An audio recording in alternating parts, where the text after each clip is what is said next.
Kemudian fakultas selanjutnya wedding hingga dia malakeng hadis malemai. Engkau pendapat.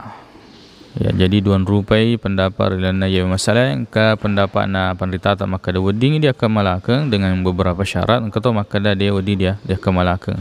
Nekia ia ro amalan-amalan yang dianggap sunnah itu adalah syariat. Itu dia adalah syariat. Nariko makutanan sunnah itu adalah hukum.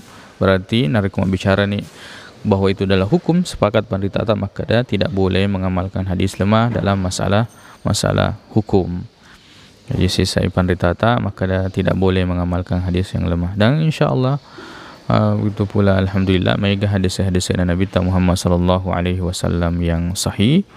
Nadik mau padule popule manangi. Mudah-mudahan kita dimudahkan oleh Allah Subhanahu wa taala untuk mengerjakan amalan-amalan yang sahih, ya, hadis-hadisnya dari Nabi sallallahu alaihi wasallam.